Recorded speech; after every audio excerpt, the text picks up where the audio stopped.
In May 1842, Darwin wrote an outline of what would later become his theory of evolution by natural selection. But he waited another 17 years until November 1859 before publishing his theory in book form. Why did he wait so long? Part of the answer to that question is here, at Burlington House on London's Piccadilly. By the mid-19th century, Burlington House had become the hub of British science. The Royal Society had offices here. So did the Linnean Society, the Chemical Society, the Geological Society and the Royal Astronomical Society. This was a world that Darwin wanted to be part of. I have with me Jim Moore, Darwin Biographer, Jim Secord, Director of the Darwin Correspondence Project, and Sandy Knapp, a botanist at the Natural History Museum and Botanical Secretary of the Linnean Society. Jim Secord, I mentioned some of the societies that had premises here.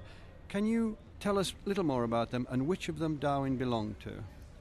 Well, when Darwin went on his great voyage around the world in the Beagle, he came back to London, and in London he really wanted to be associated with the best men of science at the time. Science in this period was a gentlemanly activity. So effectively, the societies that we see around us were extensions of that gentlemanly world. They were effectively gentlemen's clubs for science.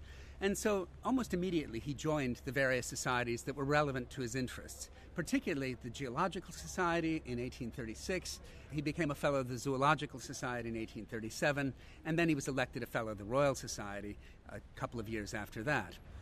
Jim Moore, in this part of London, it wasn't just the learned societies that had offices here. Jim Secord mentioned the word gentleman.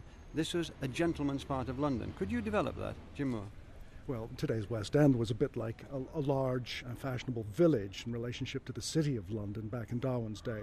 And here in this upper-class village were the gentlemen's clubs. And Darwin was elected to a proper gentlemen's club, the Athenaeum.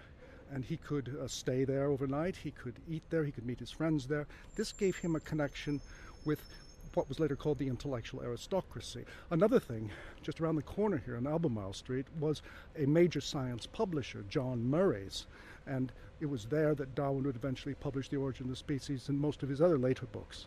I think it's worth emphasising for listeners who don't know this part of London that when Jim Moore says around the corner, he means around the corner. Around the corner is Albemarle Street, and Darwin joined the Athenaeum Club, which is across the road and down the street, and there's the Athenaeum Club, which were not just scientists, but there were bishops, there were scholars from Oxford and Cambridge. This was an extraordinary, at that time, centre. It was the sort of Silicon Valley of science of its time.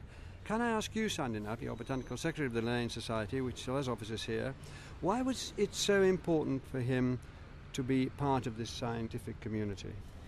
I think being part of a community as a scientist is actually as important now as it was then, and being part of a community meant you met people who had ideas, and I think being a member of the Linnean Society was particularly important because it was the one society that combined all of natural history. It combined zoology, botany, geology. It was a little bit of everything, that whole natural philosophy, which was lacking in the other more specialist societies. He would come up to London to attend these learned societies after he moved to Down House, Jim Moore. And we've got to realise that there was this double life. There was the Down House working away on his classification and coming up here to meet like-minded men. Absolutely. He didn't have to be here all the time. He could go away from it all and control access to himself in that way. He could borrow books here and take them away with him. He could borrow specimens in London, take them away with him and return them. He had a trusted relationship with these people because the most important thing about a gentleman of science is that you are trustworthy, that you're a moral and upright person. That was the defining sine qua non. And then Darwin got a terrible shock. In November 1844, 8 years after he'd come back from the voyage of the Beagle, an anonymous book called Vestiges of the Natural History of Creation was published, and we'll go into the Linnean Society to talk about it.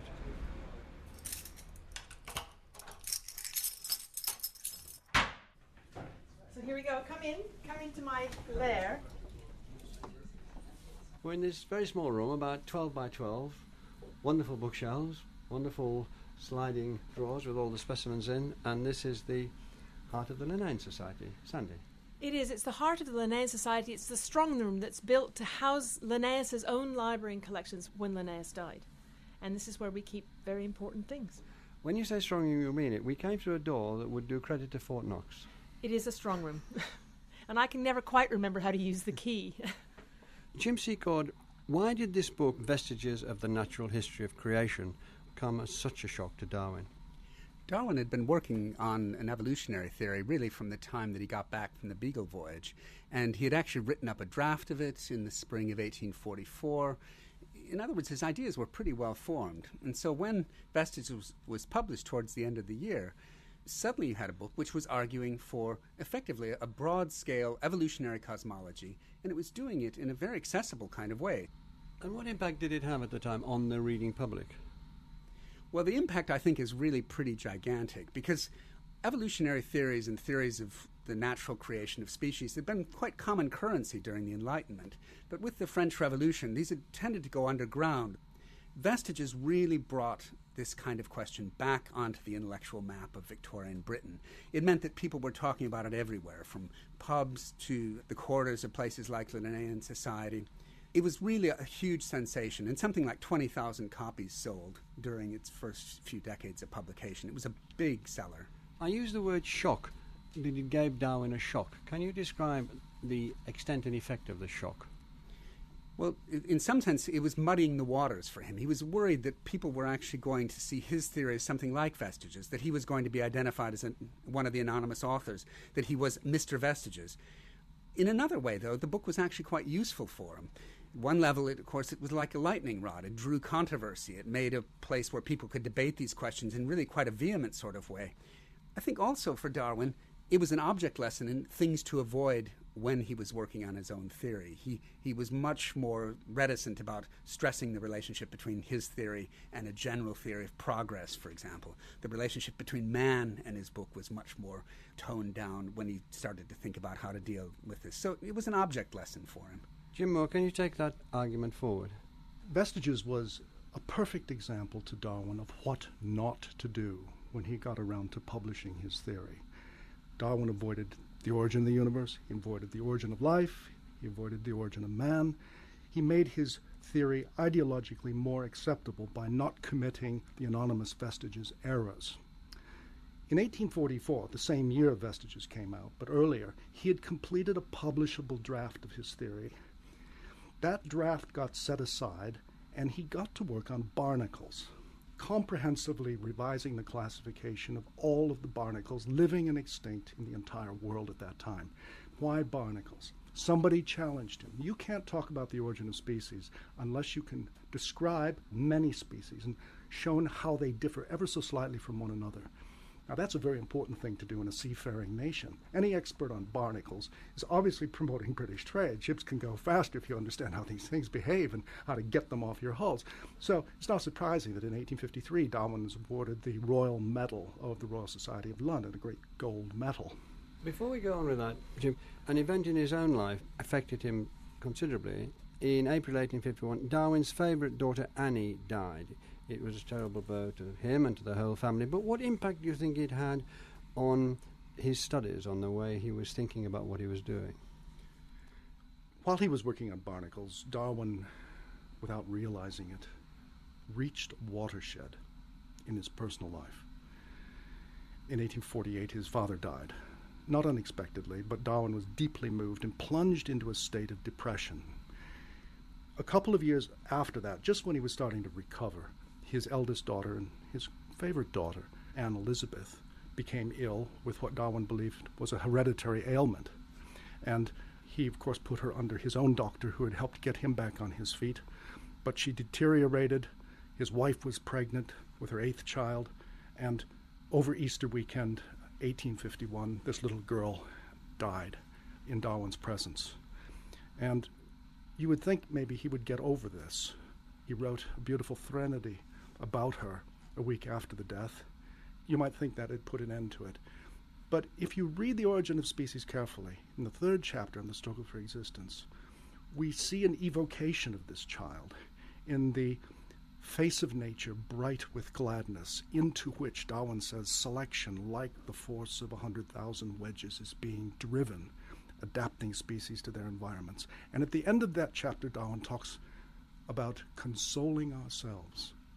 And the question is, in a scientific book like The Origin of Species, why should someone console themselves at the struggle for existence? In this period, when he's working on barnacles, leading up to the great work he would embark upon in 1856, Darwin was struck by the tragedy of life. and how all life must die, that other life might succeed it.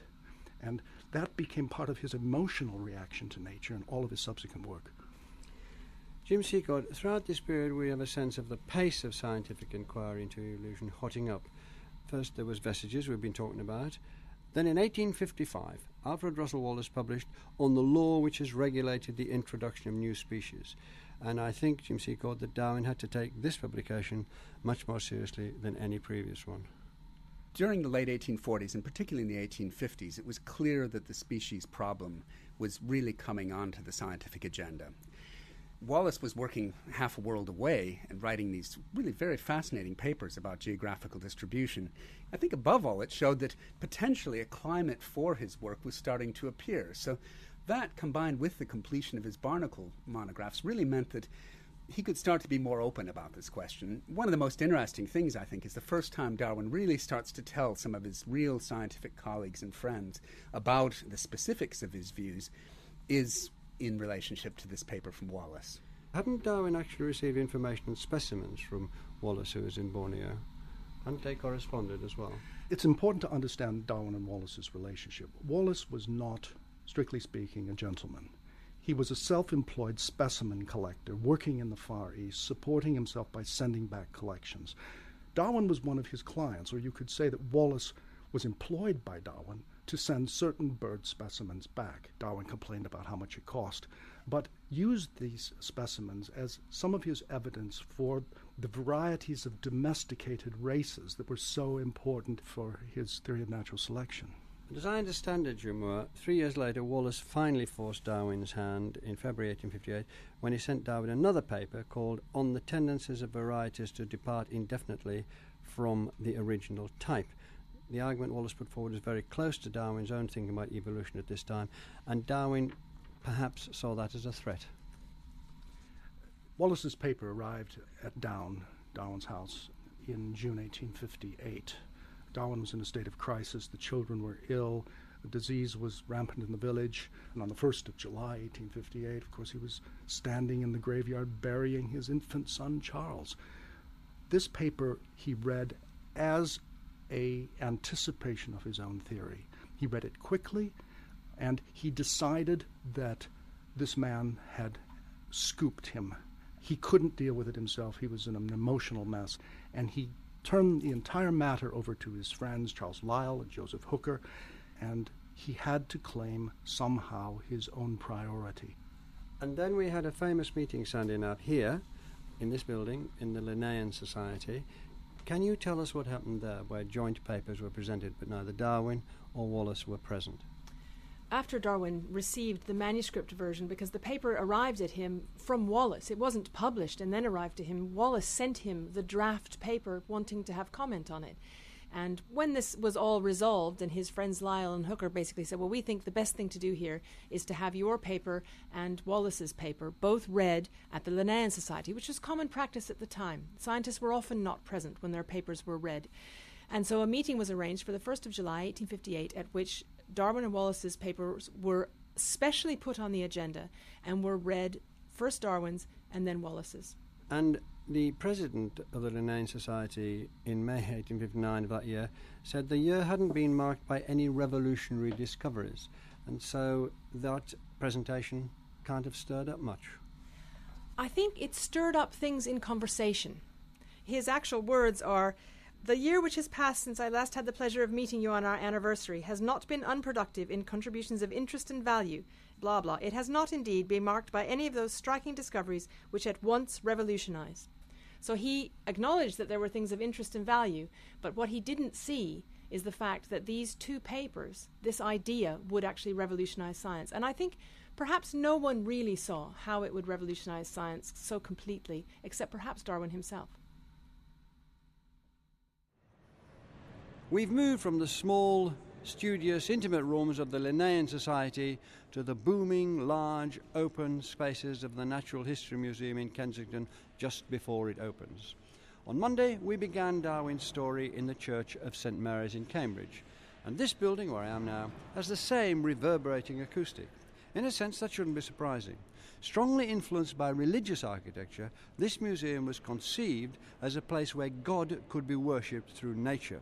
so it has all the architectural trappings of a Romanesque cathedral: rounded arches, carved capitals, stained glass and side chapels. But unlike Great St Mary's in Cambridge, there's no pulpit or altar here. Instead, this central nave where I'm standing is filled with a vast skeleton of a diplodocus, 26 metres from head to tail. And sitting at the top of a flight of stairs, looking relaxed with legs crossed, is Charles Darwin. 16 months after that meeting at the Linnaean Society, Darwin had completed a substantial book that would guarantee his own immortality. On the 22nd of November 1859, John Murray published On the Origin of Species by Means of Natural Selection, or the Preservation of Favoured Races in the Struggle for Life. We're now in the Darwin exhibition in the museum, Galapagos Acoustics and All. The Origin of Species is one of the few books that have revolutionised the way we understand the world. Despite Darwin's publisher John Murray having reservations about the book's appeal, the entire stock of 1,250 copies was sold on the first day. A second edition was quickly prepared and the book was back in the bookshops by January 1860. So why was it so popular? What impact did its ideas have? I'm joined now by Johannes Vogel and Sandy Knapp again, both from the Natural History Museum, also by the biologist Steve Jones.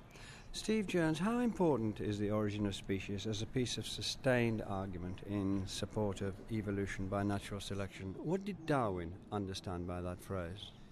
Of course, he invented the term, and I think he understood it pretty clearly. Natural selection is simply inherited differences in the chances of reproduction. So that if a certain individual bears a variant which makes it more likely that he or she will survive, find a mate and reproduce, whereas others have different versions of the same thing which make it less likely, one will prevail and the others will disappear. And as this goes on, there will be more and more change until at last new forms of life appear. And that's what evolution under natural selection is. But you're persuaded in chapter 1 that life is flexible, it can change. Look at all these different pigeons we've got around us here. How did that happen? And then we go step by step, very logically, inexorably, from the familiar to the less familiar, to the unknown, to embryology and instinct, and then a sort of killer summary at the end. The word evolution never appears in the whole book. The only time the word evolved appears is the very last word of the book. And the whole book almost leads up to that last word. And you put it down with a sense of relief, but also you can't fail to have a sense of conviction that this argument is logical, it's straightforward, it's supported, it's right. Sandy Knapp, would you like to develop that? I think The Origin of Species is a beautifully constructed book, and I hadn't read The Origin of Species for 20 years, and in preparation for 2009 I thought, well, probably I ought to read this great book again. And I was completely struck by how beautifully it was put together, and how each chapter develops the argument, summarizes the argument, sets you up for the next chapter. You start with pigeons, and that's all quite familiar because you see them all around you. And by the time you get to embryology, you feel as though you kind of understand where this is going and how it's working, and you feel surrounded by a set of things that any reader can understand. And I think it's that construction of the book, and it's very plain, simple, and straightforward language that, has its Victorian idiosyncrasies, of course, but it's really the construction of this book and the way it leads you from one step into another that's so wonderful. Johannes Vogel. What is so powerful about Charles Darwin, and in this book he starts this way of developing things, is that he takes the reader with him, and the type of observations and experiments is something that can actually be, in a way, not just understood, but potentially also repeated by ordinary members of science. Any pigeon breeder has the power to inflict artificial selection under domestication on his animals and so on and so forth. So it's really something that relates very well to the ordinary person, and in a way also a bit demystifies science as something that has only to be done by anointed men in white coats. This is an aspect, isn't it, Steve Jones, that Darwin loved being with pigeon men. He became the pigeon fancier's pigeon fancier. And the idea of saying to people what you're doing is part of the essential scheme of things was very important to him. It's not by an accident that his last book was on the worm. Yes, he has a phrase somewhere, de minimis non curat lex. The law does not concern itself with trifles, does not apply to science. And that's a brilliant, brilliant statement, because what it means is, however trivial your interest might be, breeding a pigeon with a bigger tail, actually it makes a noticeable addition to science. Many people then and now open the Origin of Species chapter 1 and say, this is going to be like reading Nietzsche or Kant. It's going to change my philosophy of life. It's not. It's going to tell you about the banal birds that poo all over the pavement. But it's that ability to take the simple, to take the apparently trivial, and join these trifles into a magnificent whole, which makes the book a book. Johannes. And in a way, I feel that is also one of the arguments that still rage today. We have a lot of arguments that concern citizens and science today. Technology is advancing. But this book, in a way, gives people the choice to say, you actually have the power with your observations, with your interests, to actually be scientific in your everyday life. And so you have a stake in the development of the world. And that is, for me, also one of the lasting legacies of this book and Charles Darwin's work. Sandina? Another thing that Darwin does very well in The Origin of Species is he opens a wide door for people to participate, but he also opens a door by saying there are many things that we do not know. And I think that's an important thing that science says, and it says it today as well. And that means there's plenty of scope for people to contribute to science. And, in his kind of obsession with the marshalling of facts, I always think of him as a sort of pack rat who marshaled facts in a kind of corner somewhere, and he must have a huge pile of them, which he selectively used. Imagine if he actually put all the facts in Origin of Species. It would be so big we couldn't carry it around. But the realization that every fact or every piece of evidence can be brought to bear to support an idea is actually the central tenet of science. Darwin, in his autobiography, which he wrote when he was an old man, he said, "My mind is like a machine for grinding general laws out of collections of facts." That would make a wonderful obituary for any scientist. Do you think the central idea is sufficiently supported by the facts in the book? Johannes Vogel? Probably not. A lot of developments have come along since. The incorporation of Mendelian laws, the discovery of chromosomes, the discovery of DNA as the mechanism, the sequencing of DNA. There's lots and lots of evidence that has come since that has allowed us to examine these ideas in more detail. But fortunately, they all support this original idea. So that's the enduring power. Steve Jones, would you like to talk to that? Yes, I think that's right. The great strength of the book is its framework. The strength of this museum is its framework. Its contents have changed enormously over the years, and what goes on, behind the doors of the museum would not be recognized in many ways by 19th century biology. But what the book in some ways did was to invent the science of biology. There was no single science of biology before that. There were people who studied islands or fossils or domestic animals, but nobody realized they were doing the same thing. And suddenly you have this crystalline argument that points out to these unlikely individuals, many of whom hated each other's guts, that actually this was the unifying theory, and what you're doing is what your worst enemy is also doing. And that must have been a very refreshing experience. Sandina, what sort of criticisms did the book face at the time? Darwin was, of course, very nervous about publishing his book, partly because he was pushed into it by circumstances beyond his control, but also because I think he was concerned about what his ideas would engender. And one of the things he says in the book is that many naturalists may believe that all life is interconnected by descent with modification, but that actually what he's doing in the book is providing the mechanism by which that happens. And I think it was the joining of those two ideas which probably frightened him a bit. And there was a certain amount of furore, and there were reviews that were written that were very negative. A lot of that negative reaction at the very publication of the book was the knee-jerk thing to people actually hating each other's guts. Were there people at the time criticizing the evidence? Were they saying there isn't enough of this, that he has not convinced us? I'm talking about 1859, 1860. Steve? There were many people who bitterly disputed the book. First of all, they disputed the evidence. One of them went so far as to say, when I read this book, I laughed out loud, and that must have been difficult. I've never laughed out loud, and I read it several times.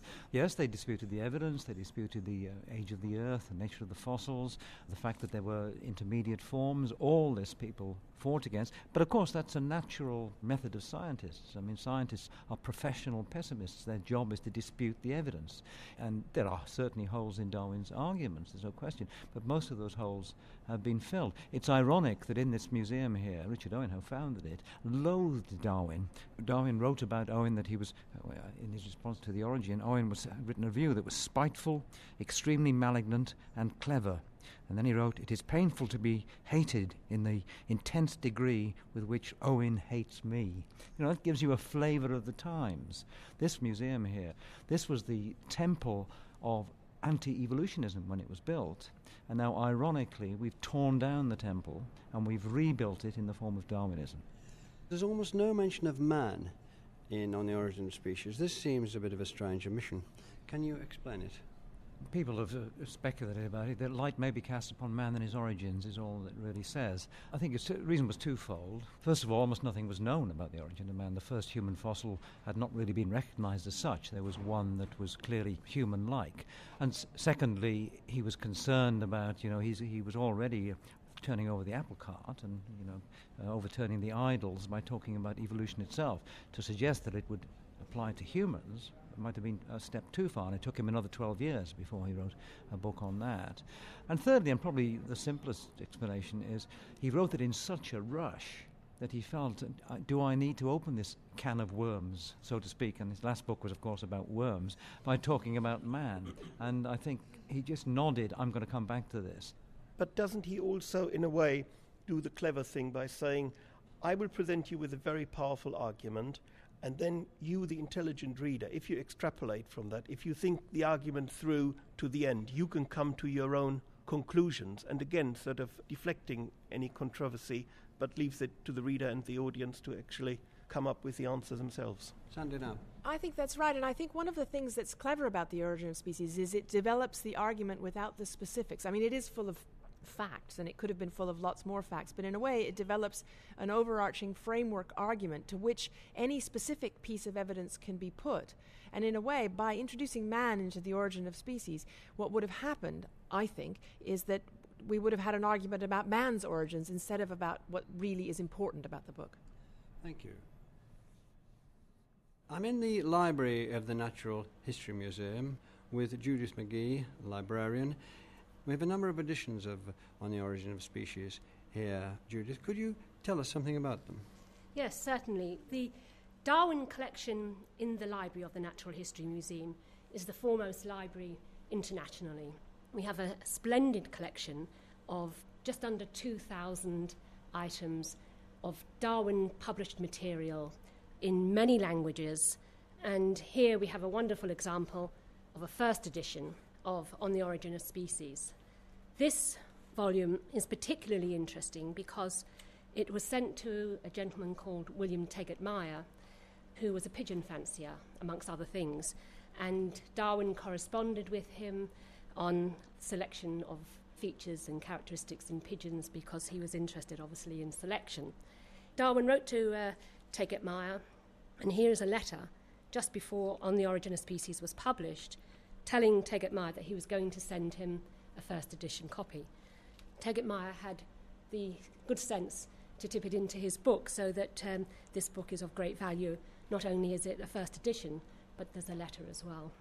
Can you tell us about some of the other, yes, certainly. Other editions you've laid out? Yes. These are different language editions of Origin of Species. We have 29 different languages in total. The most recent is Icelandic translation. But here, in front of us here, we have an Arabic edition, which is quite unusual, I think, Armenian, Turkish, as you see, Chinese, we also have Japanese, and here is a Catalan edition. Have you any idea how many editions there are? We hold just under 500 editions, but there are many more. From the range of stuff here, you're talking about Hebrew, Arabic, Japanese, Chinese, all the European language and so on. It doesn't seem that religious and cultural differences around the world have stopped people reading Darwin. No, quite. That's what's so wonderful about the collection, that no matter where you go, you'll find it's been translated because the theory of natural selection is so important, and science isn't alien to any culture or nation, I think, and it's wonderful to have them translated, yes. In a few moments, the museum doors will open and the public will come streaming in. Many of them will make their way to a special exhibition about Charles Darwin called Darwin's Big Idea. One of the most eye-catching parts of the exhibition are the animals, some stuffed, some living. They're all specimens that Darwin would have seen, and in many cases eaten, on the Beagle voyage we talked about yesterday. It's a richly exotic world of iguanas, armadillos, giant tortoises, and horned frogs. Jim Secord, there's clearly a public appetite for these sort of displays today. In Darwin's day, were people just as excited by them? People in the 19th century were absolutely fascinated by the kinds of objects we see around us. In fact, many of them date from the 19th century, and many of them came, in fact, from Darwin's own collections. The British Museum, Natural History as it was called then, was a place where the Victorians just flocked to see all sorts of animals from around the world, from the growing British Empire.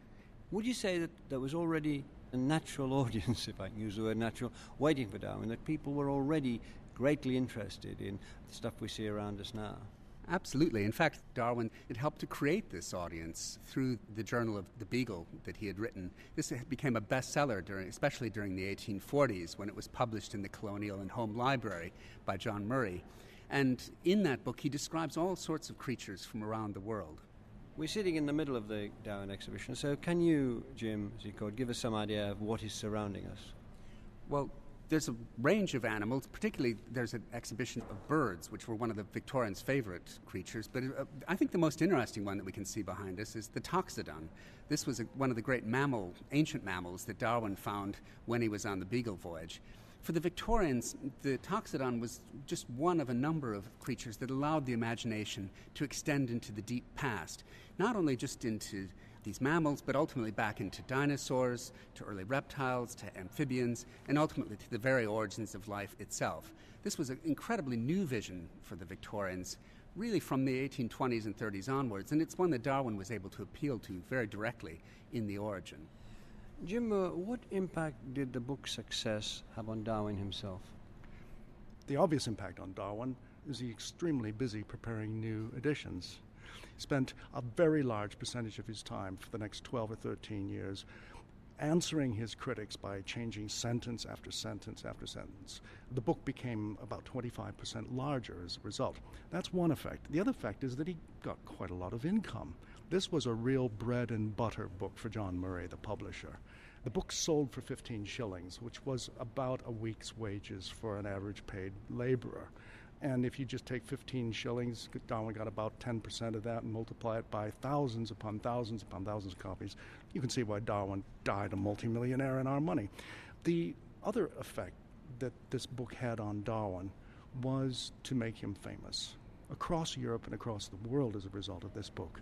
Can you tell us how the book was received at the time, let's say a few months afterwards, we'll stay in that period at the moment, Jim Moore, by Darwin's academic peers? The Origin of Species was received with a great deal of serious consideration. The fears that the book would be burnt in public and a great battle royal breaking out are simply not true. And Darwin was pleased to discover that the academics that he respected most were polite when they disagreed with him. So the book was taken seriously, Darwin was famous, and he had a lot of money. Nevertheless, a great debate broke out. A debate between the different factions, which came to a head in June 1860, in what's become known as the Oxford Evolution Debate. Perhaps you could give the listeners some idea of who is involved in the main lines. The extraordinary thing, we talk about the Oxford debate, 30th of June, 1860. It's an event like Waterloo. Well, it really wasn't. This is the story of a 55-year-old bishop getting mugged in his own diocese by a 35-year-old zoologist. Wilberforce had just published a review of The Origin of Species, which was fairly negative, condescending. Old plum-in-the-mouth Wilberforce in his own diocese, and young Huxley's lying in wait for him. Wilberforce gives him an opportunity to attack, and Huxley goes for the jugular. It was not a premeditated, set-piece debate. It was an opportunistic attack. Huxley says to Wilberforce, "You will respect us. We rising young men of science, you cannot use your authority to crush us." Huxley was ineffective. He was too angry to project his voice. It was young Hooker, Darwin's closest friend in science, who got up and really put the bishop in his place. I think the bishop did deserve to be put in his place. It would be outrageous if something like that happened today. It was even more outrageous that it happened at that time. But it's come to symbolize a whole series of events because the victors, the Darwinians, have used this contretemps as paradigmatic for the whole discussion of evolution, and that's a mistake. Well, can I ask you then, is this just part of the Darwin legend, or did it happen that Wilberforce, the Bishop of Oxford, when he inquired whether Huxley, who was known as Darwin's bulldog, whether he was descended from monkeys on his grandfather's side or his grandmother's side, Huxley replied that he would, quote, rather be descended from an ape than from a cultivated man who used his gifts of culture and eloquence in the service of prejudice and falsehood. Was that said? Something like that was probably said. Notice that the issue is apes. The Origin of Species is not supposed to be about humans, but everyone knew, including Charles Darwin and Huxley and the Bishop, that this was a book about people and our origins. So was it on your mum's side or your dad's side that you have your ape ancestry? That's a frisson there. Could women be descended from apes? Could your mother be? You know, it was a witty jibe, typical Wilberforce, ecclesiastical politician, and he got hammered by a young scientific Puritan. So, Jim Seagood, are we talking about battle lines being drawn up? Is this a split between older and younger scientists or cultured men? Is there a religious divide breaking there already? Well, by the sound of Bishop, of course there is. Can you go into the sort of deeper nature of the fissure, of the factionalism?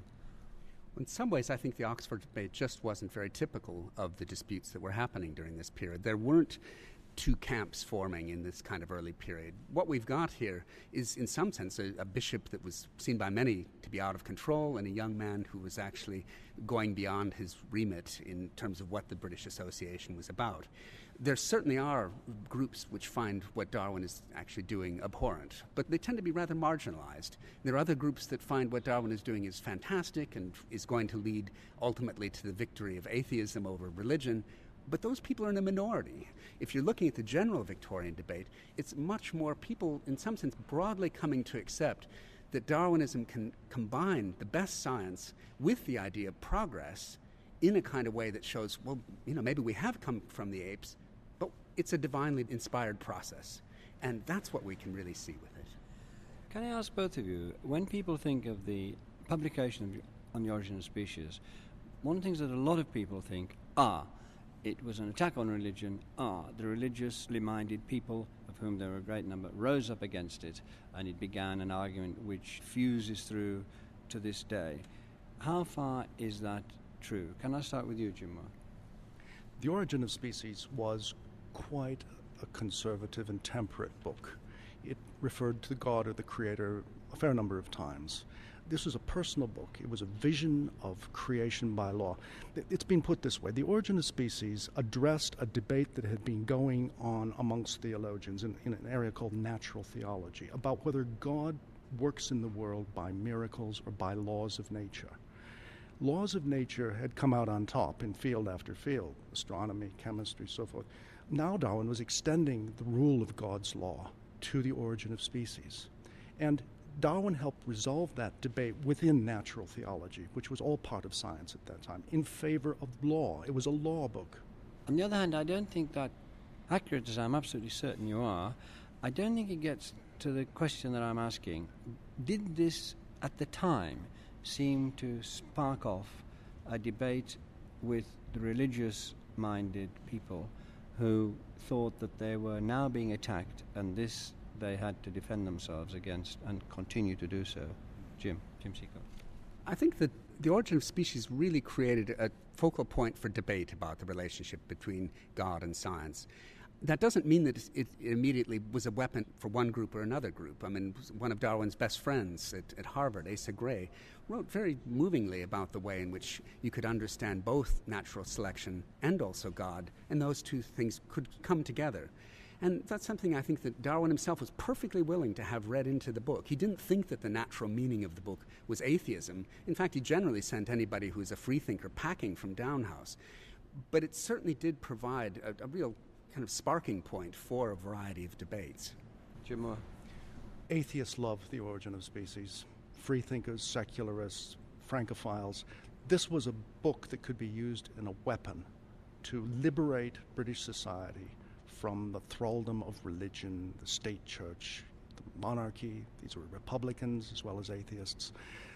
That's not Darwin's responsibility. The book was extremely useful to that irreligious sector. The book was not liked by Anglicans as a whole. Politely, they disagreed, even Darwin's colleagues. Many thoughtful dissenters, we're talking about people outside of the Church of England, thought that the book was devout and useful because it established God's law rather than his whim as the principle by which the universe is governed. So there was a mixed response. if we take a sort of broad and perhaps too simplistic a view of Jim Seacott, I'm quite prepared to accept the blame for that. In the balance between science and religion, was this book, the publication of this book, a tipping point where the intellectual energies and the sense of intellectual rightness began to flow towards science? I think it's probably the case if you look at it in a very long time span, certainly in the last 150 years, then I think that there's something to be said for that view. Of course, that wasn't necessarily Darwin's own meaning, and I think one of the fascinating things about The Origin of Species is what a generous text it is, and the kind of ways in which it opens up so many possibilities for different forms of reading.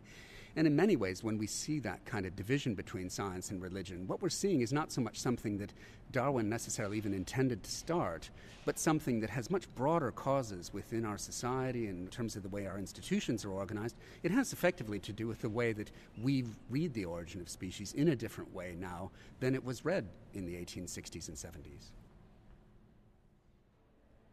However popular and influential on The Origin of Species has become, Darwin himself was always critical of the book, especially the lack of a factual basis for many of its assertions. In his introduction, he wrote, "No one can feel more sensible than I do of the necessity of hereafter publishing in detail all the facts with references on which my conclusions have been grounded, and I hope in a future work to do this."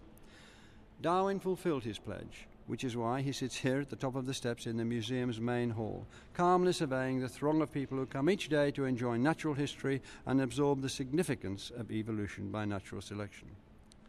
Tomorrow in the final programme we'll discuss how Darwin spent the last 22 years of his life providing those facts and references in support of his theory, with a series of books, including books about flowers, worms and humanity itself.